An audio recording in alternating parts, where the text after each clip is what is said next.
Hola, bienvenido a esta clase número 8 de nuestra materia de escatología.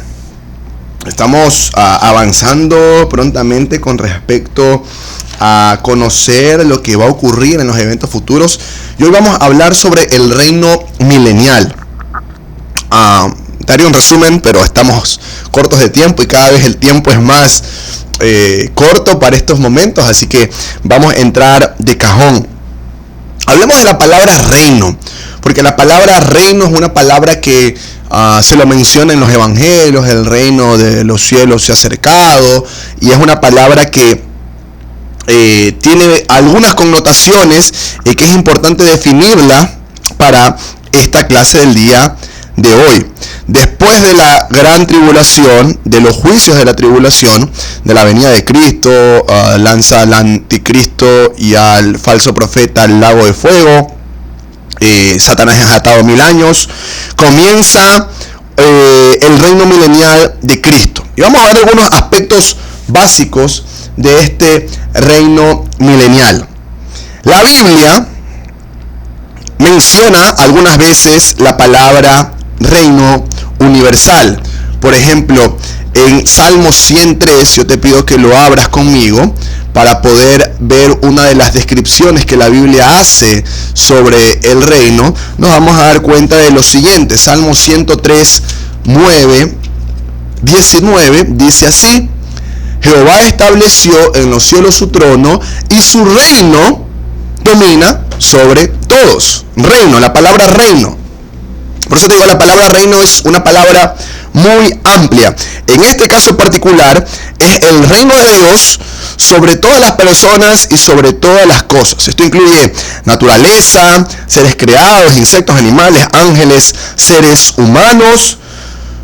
Y nos damos cuenta que Satanás solo tenía el poder que Dios le permitía.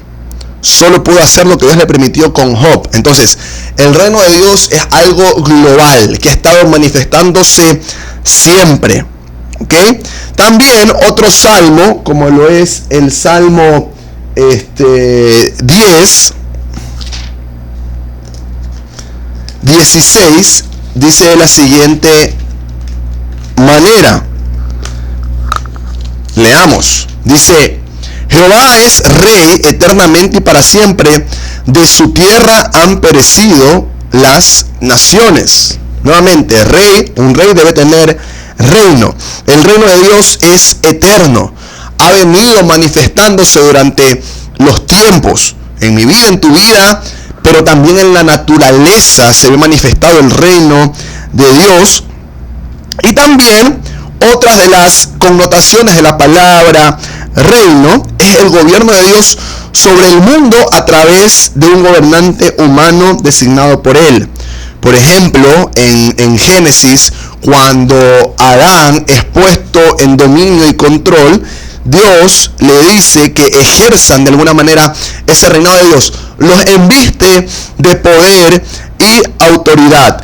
Cuando introdujo a Adán en la historia, no quiere decir que Dios dejó de reinar en el mundo, siguió siendo Dios. Pero a través del hombre, Dios reinaba y se manifestaba. Ya más adelante, con David, el reino se manifestó también a través de David, Salomón, los descendientes de ellos. No dejó de reinar, sino simplemente instituyó una monarquía. ¿Ok? Ahora, el reino mediato perfecto es el reino milenial, que será el reino de Cristo. Y como tarea te van a quedar cuáles son las predicciones del Antiguo Testamento para que las leas y las comentes brevemente sobre cómo iba a ser ese reino de Jesucristo, ese rey perfecto, porque si tenemos un reino perfecto necesitamos un rey perfecto, y ese rey perfecto es Cristo Jesús, y ese es el reino milenial de Cristo. Entonces, haciendo algo mucho más macro, la palabra reino hace referencia al reino global de Dios, su majestad, pero también el reino que Dios invistió autoridad a Adán, a los reyes de Israel. también puede hacer referencia al reino de Dios que habita en mí, porque yo lo manifiesto, el reino de Dios, pero también hace referencia al reino milenial. O sea, la palabra reino puede tener varias connotaciones. ¿Okay? Importante aclarar, Colosenses 1:13. Vamos a buscarlo también. Filipenses, Colosenses. Vamos a tenerlo. 1 y 2 de Tesalonicenses. Dejen buscarlo porque es importante leer todos estos textos bíblicos para darnos claridad. Es palabra de Dios y eso es lo que estudiamos. Colosenses 1:13 dice: el cual nos ha librado de la potestad de las tinieblas y trasladado al reino de su amado Hijo. ¿Okay? Hay una manifestación actual del reino de Dios en mi vida a través de Cristo Jesús. Entonces, la iglesia no es el reino, sino es una parte del reino. Cuando el reino se haya manifestado en plenitud, la iglesia colaborará con la administración del reino. Jesucristo nos ha investido de una autoridad para ser reyes y reinas. Entonces, no es que la iglesia ya es esa manifestación del reino, la manifiesta actualmente, pero no es el reino como tal, y es importante poder entenderlo. ¿Cuánto dura el reino milenial? Algunos no creen que sea 1000 años exactamente, pero realmente no es algo simbólico, sino la Biblia lo menciona en Apocalipsis 20, del 1 al 7. Yo te animo a que lo busques, a que lo leas, a que lo estudies, para que puedas manifestar este conocimiento. Serán 1000 años exactos, ¿ok? No de manera simbólica, sino como una cifra real. La Biblia enseña que Jesucristo reinará sobre la tierra durante 1000 años. ¿Cuáles son los objetivos de este reino milenial? Uno de los objetivos será el dominio de la tierra y sus criaturas, una purificación en la tierra, la cesación de toda rebelión contra Dios, el cumplimiento de las promesas a Israel. Recuerda que aquí va a haber un pueblo que queda arrepentido, que seguramente también va a ser un pueblo judío que ya cree en el Mesías, ¿no? Recuerda que hablamos de dos juicios: el juicio al Israel rebelde, pero también va a haber un Israel que abrió sus ojos. Entonces, o también los Israel rebelde que hayan muerto antes, ¿ok? Que hayan muerto en Cristo. Hay promesas para ellos, ¿ok? Va a haber una restauración de la tierra prometida como tal. Va a haber el gobierno por medio de la casa de David y también el cumplimiento del nuevo pacto. Mira todos esos eventos interesantes que van a estar ocurriendo durante este tiempo de el reino milenial. Entonces, si hablamos de personas durante este tiempo, encontraremos a los muertos en Cristo y los vivos en Cristo, que fuimos arrebatados y ya hemos regresado a ese gobierno tangible de Jesús.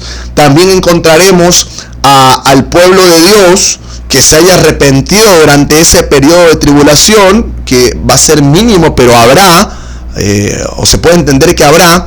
Y de alguna forma también los no judíos, gentiles, que se hayan arrepentido durante ese periodo, ¿okay? Entonces, ahí va a haber promesas para los judíos, pueblo de Dios, y promesas también para nosotros, los adoptados en la familia de Dios, los creyentes, la iglesia. Esos dos grupos van a permanecer. El propósito principal es el dominio de la tierra. Vamos a leer también lo que dice Hebreos 2. Hebreos 2:5. Dice de la siguiente manera: porque no sujetó a los ángeles el mundo venidero, acerca del cual estamos hablando, pues alguien testificó en cierto lugar, diciendo: ¿qué es el hombre para que te acuerdes de él? O el hijo del hombre para que tengas de él memoria. Le hiciste un poco menor a los ángeles, y le coronaste de gloria y de honra, y le pusiste sobre todas las obras de tus manos, todo lo sujetaste bajo sus pies, porque en cuanto le sujetó todas las cosas, nada dejó que no sea sujeto a él.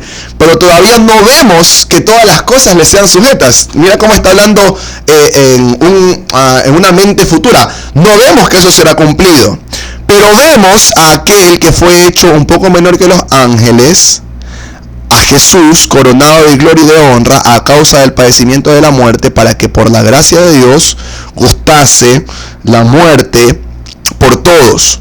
¿Ok? Entonces, va a haber un momento en que la humanidad, todo será de alguna forma gobernado, y habrá un dominio de la tierra sobre la humanidad. ¿Ok? Va a haber también una limpieza, una purificación, y veremos la manifestación de Dios sobre la humanidad. Okay, durante 1000 años. Esta clase va a ser corta. No quisiera empezar la segunda parte del reino milenial por cuestión de tiempo, así que hasta aquí nos vamos a quedar.